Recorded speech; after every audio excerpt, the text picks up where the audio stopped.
go or where you go in those places are truly, truly important. And I'm gonna tell you, people can drive you to places that you don't want to be in your mind. I mean, if you're trying to be a good person and somebody gets on your nerves, they can take you there in a minute. Like in your mind, they could just take you to a place that you don't want to be. Because if you're trying not to be as angry, as frustrated, not upset all the time, those are places that you go in your mind. I mean, even something, as crucial and as thought provoking as, committing suicide and doing things like that, or even punching somebody or going out and doing things that you don't need to do. Sometimes we can go places in our minds that we don't need to go. And a lot of times we let people do that. And then sometimes we let ourselves do that. So we have to always be on guard about where we go in our minds, because sometimes well, not sometimes, but most time our minds, create what we do. So our bodies follow our minds. I mean, I'm gonna be the first to tell you. I mean, God is always working on me. Sometimes when you ask God to help you in some areas of your life, yeah, you might be careful about that, because He most definitely gonna test you on that. I mean, I tell my wife all the time, it's like I can't even drive down the street without getting flipped off or getting cursed out, or somebody screaming out the window at me. And I'm thinking, man, it almost make you not even want to drive anymore. But the problem is that road rage is one of the biggest issues some of the biggest issues that we're dealing with, because we let people go places in their minds that they don't need to go. But how do we prevent from going there? It's that, man, you got to understand that if you're not trying to do the things mentally in your mind, you can't go there. Don't go there. And you say, well, Pastor Mike, is easy for you just to say don't go there. No, no, no, no. I'm not saying it's not easy. I'm just saying that you got to learn not to go to those places in your mind that are not good for you. Because just like people that are negative, positive, and indifferent, your mind can be in the same place. And also, these places that you go, they could be negative, positive, and indifferent too. So, if you're trying to do something positive, why are you going to negative places? Why are you going to places that are not meant to help you? Why are you going to places that don't help you be the best you that you can be? Why are you going to places that are pulling you down, which would be a negative place? Why are we doing that? I mean, because you're trying to be the best you that you could be. And so in order to be the best you that you can be, that means you got to go to places that can keep you being the best you that you could be. And that's not just always physical, that's mental too. So the first thing is, like, don't go to negative places.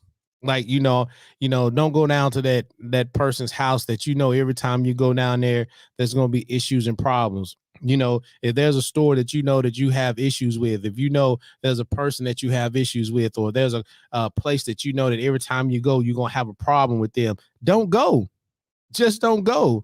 But see, what happened is we say stuff like, "Oh, I'm gonna go, and I bet not have no problems." Well, if you already know you're gonna have some problems, why even go? I mean, because I'm gonna tell you right now, I'm gonna just be honest. Sometimes there's some places I just can't go into, because my wife be like, "You gonna go with me?" Nah, I'm good. I'm gonna just sit in the car. And she's like, "You not gonna go?" I like, no, because I already know. First of all, God is working on me and my patience, and so I know if I go in this store, He gonna work on my patience real hard. So let me just sit in the car, because I know if I go in the store, if I go into this particular place with you, it's not gonna go well. It's not going well. So I just won't even go in there. And so I've learned that there are just some places I can't go, because I know those places are going to drive me to do something that's going to take me out of my character. Secondly, why don't we go to more places that are positive and places that are inspiring us to do things? I mean, okay, sometimes we just got to knuckle up and just do what we need to do. And sometimes we just got to go to these places that are going to give us the best that we can have. So these places help us. Here's one of the number one places that I know that can help us is counseling.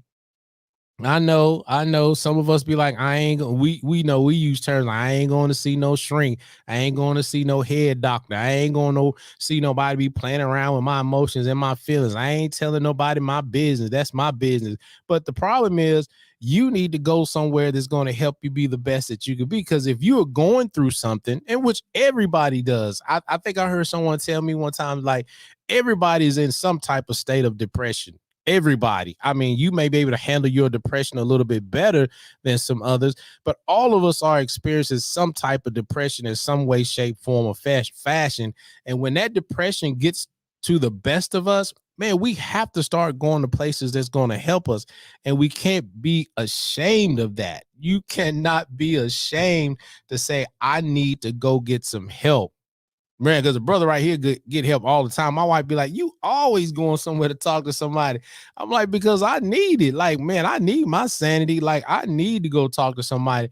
Look, we used to say, ain't no shame in my game. I'm going to talk to somebody because I know when I get to those points and I get to those places in my head where I'm feeling like I can't do the things that I want to do, or I feel like things may not be going the way that I want them to go. I'm like, I have to talk to somebody. And I love my wife. I love her to death, but sometimes she can't help me. Like, and it's not a bad thing that she can't help me. And actually, it's good that she understands that she can't. And sometimes I can't help her. She has to go talk to somebody. And the bigger thing is that we need to start teaching our kids that it's okay for you to go talk to somebody. Because listen, when we grew up, we didn't have as much going on in our life as our kids have going on right now. I think we had sports, Atari, sports and the neighborhood, man. Like, we didn't have as much going on. We didn't have as many influences. We didn't have so much pressure on us as our kids have today. And so our kids today, man, they need an outlet. They need someone to talk to. I was just at an event. One of my good friends that we've been knowing her since, I don't know. That's how long we've been knowing her. And I was having a conversation with a gentleman there, and man, he was spitting some knowledge on me. Like, he was just letting me know how life is and some things that I should do differently and how to take care of myself, not just how to take care of myself physically, but how to take care of myself mentally. And I'm telling you, what he was telling me was like, it was like so nice. It was nice because I was like, I didn't even think of those types of things. And he was just trying to say, look, these are some ways not only that you can stay mentally healthy, but here's some ideas that help your kids to stay mentally healthy. And I was like, man, like, I didn't even think of doing some of these things that he was telling me. And I was like, that's what I'm talking about. I was in a place with some people that was giving me some positivity that not only is going to help me, but is also going to help my family. So when you look at your life, that's why I say, look at your life, and look at the people that you're around. How are they taking you to places, not just physically, but how are they taking you to places mentally that are helping you? Now, there's some places, just like with people we can go, that is indifferent. These places could care less. They're not going to help you do better, but they're also going to keep you where you are. They're not going to challenge you. They're just places where you can go and just, which, we all, I'm going to say it like this. We all need some places to go to just kind of hang out. I get that. We all need some places where we can go, just kind of hang out, but I'm not going to go nowhere to hang out where that's going to cause some issues and some problems. I mean, places to hang out, maybe like a coffee shop, or maybe, I want to go hang out on the Greenway, or maybe I want to just go hang out at the movies, or if I just want to go hang out at a place that brings me some peace and that's cool. That's cool. Sometimes we need these places that are like that. But for the most part, I want you always looking for places that's going to be positive to you, not places that are going to bring you down. Excuse me. Sometimes, we should see some certain things in our life to say, am I moving in the right direction? I mean, we see that, like, when you're traveling, you when you're traveling, you want to make sure you're going to the right place. So there are some things that you should be seeing on the road when you are going somewhere. For instance, my mother-in-law, many years ago, she used to live in Memphis, and we used to go visit her. I think the very first time we went to go visit her, she gave us directions. And so, man, this is so funny. We were driving to Memphis, and then when we got to Memphis and we took the exit that she told us to take, and at that point, I don't know. I just had a brain something. I don't know. And I was like, babe, which way should we turn? Well, should we turn left or should we turn right? She was like, I don't really remember. And y'all was like, well, why don't y'all just pick up the phone and just call? I was like, well, you know how we do, men, we think we know everything. And I said, no, let's go right. I think she said right. I'm pretty sure she said right. Okay, check this out. Now you've been to Memphis. If you've been to Memphis, it don't take you long that you took the wrong turn. So when I turned left and we were driving, one of the things we always do when we feel lost, what's the first thing we start doing in the car? We start turning that radio down because now we trying to get focused. So as I was driving, I was like, my wife did this. She said, I don't see nothing that mama said we should be seeing as soon as we make this turn. And I was like, well, maybe we just need to ride a little bit further. Maybe we'll start seeing it.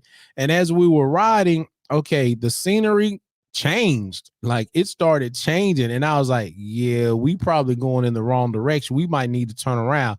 So after I had turned the radio down and after we had some conversations, I turned the car around.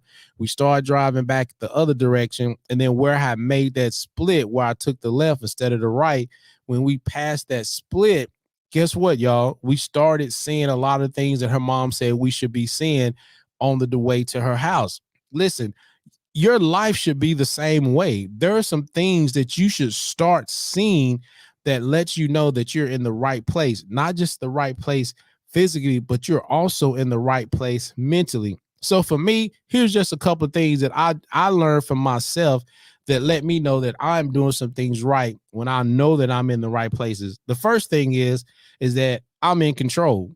Like I've learned that I am in control of me. I have the power to influence or direct others' behaviors, the course of events, and give account of what I'm doing.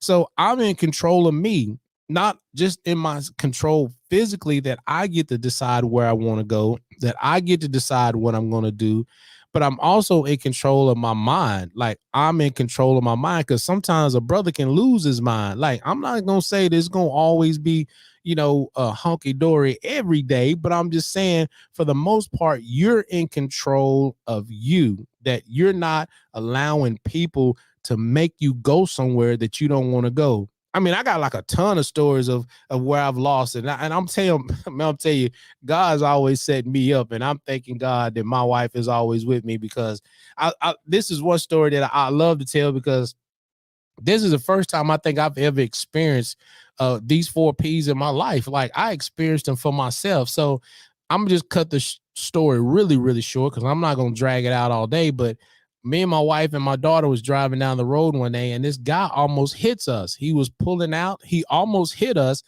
And so, how you kind of just bump, like, dude, what's up, man? Like, you almost hit me.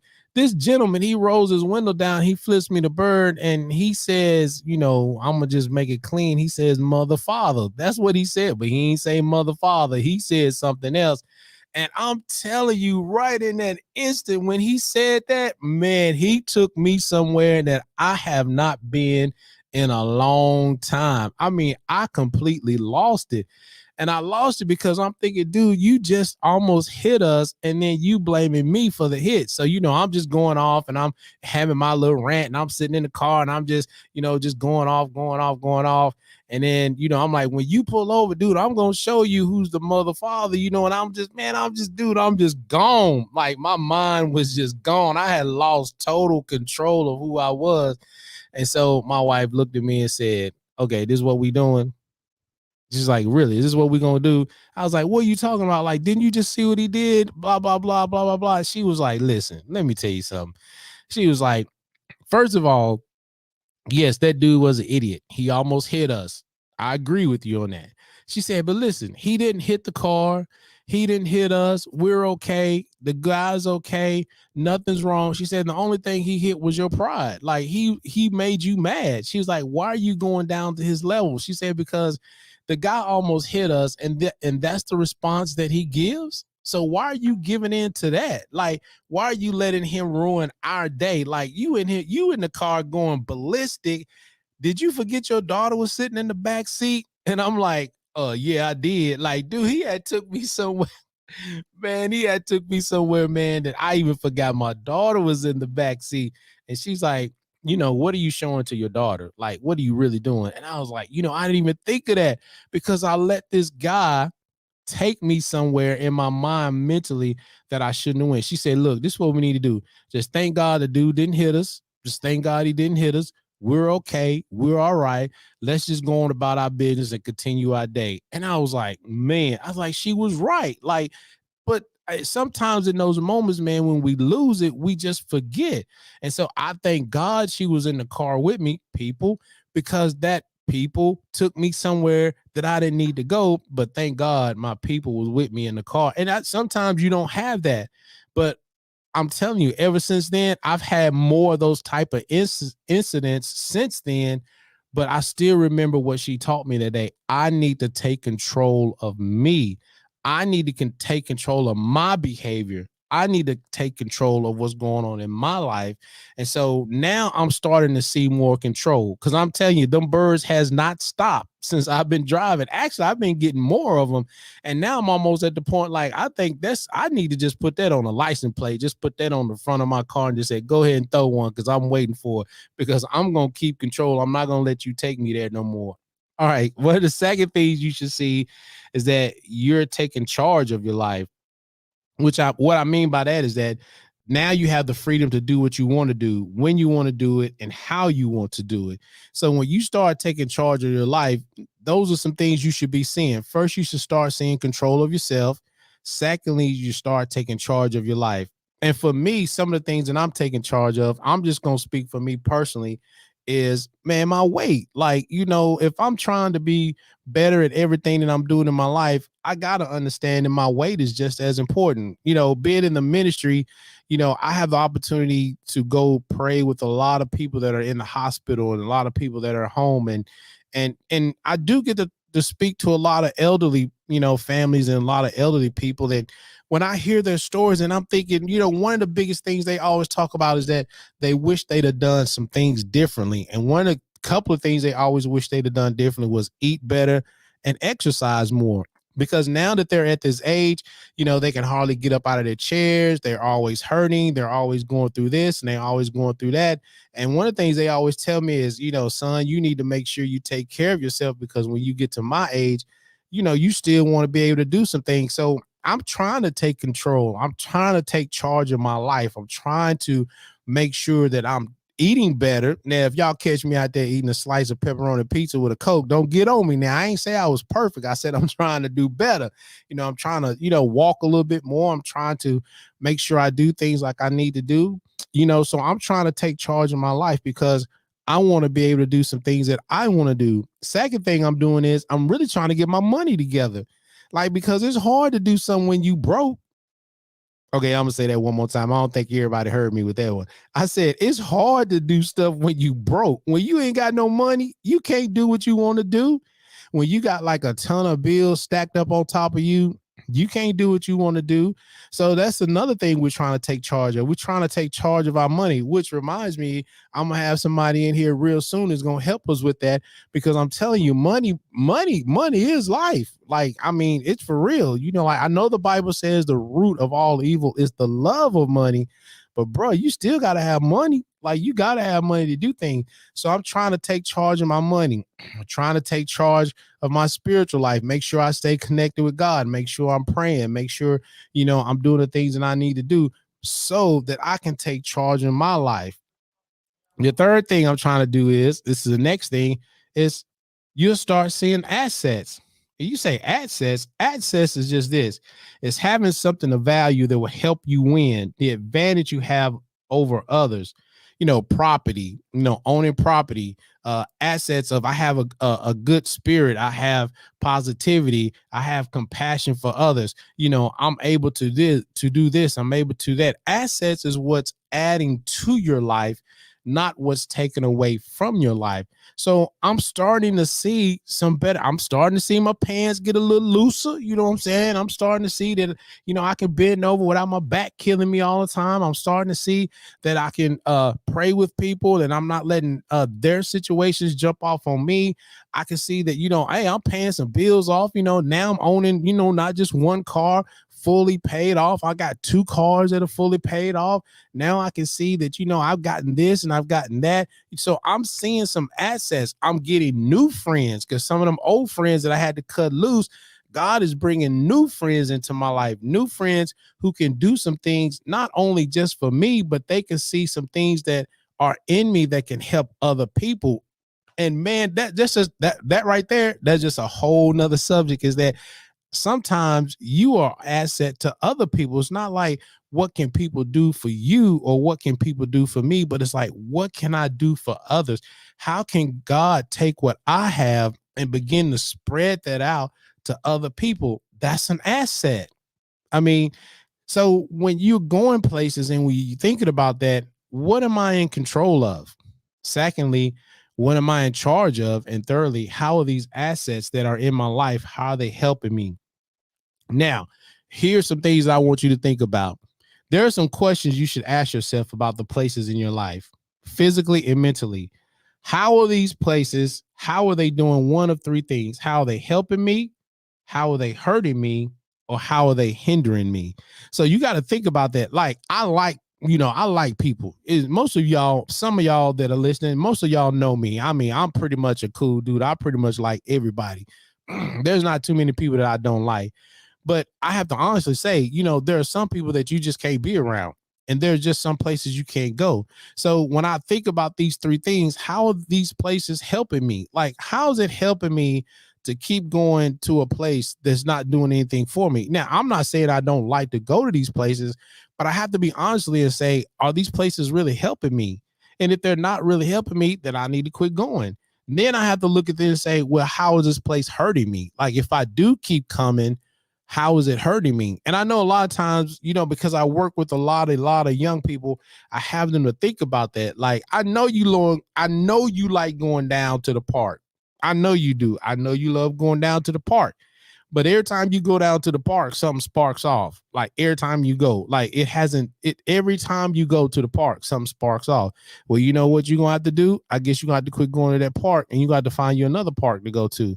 I know you love going down to the little local store and hanging outside with everybody, but every time you down there, something's popping off. Well, look, guess what? You're going to have to find something else to do.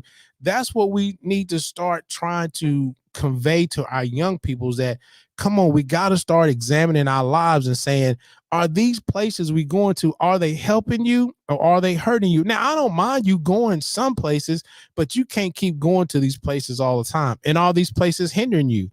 I'm going to tell you, I tell you what, sometimes I wish we could go back to the Atari, the little doo, doo, doo. Because I'm telling you right now, these video games, oh my goodness. I'm telling you, it's going to be crazy, especially with this new thing coming out with through Facebook. I think it was called Media, META. Oh man, that's like just going to another world. Like, they're going to actually be able to let you walk through another world and live in a whole different reality that's not reality. So can you imagine when they bring this thing out and how that's really going to play on our young people's lives? If you have a teenager in your house, and I got two of them, well, one of them is in college, these phones, these video games, they already take up a lot of space. So these video games, I tell my son all the time, look, I don't mind you playing the video games, because look, dude, we played them back in the day too. But what I do mind is that you play the video game from sun up to sundown. Like, now that's a problem. Like, that's a problem. I don't mind you playing it for a little while for enjoyment and some fun and to de-stress yourself. I don't mind that. But I do mind when you're on your video game 24/7 and you come down to take a piece of bologna. Well, actually, we don't eat bologna. Let me scratch that. You come down and get you some, some bananas. Okay, some bananas or some apples. And yeah, they ain't eating that either. But you come downstairs just to eat and swallow some water, and then you go back upstairs. No.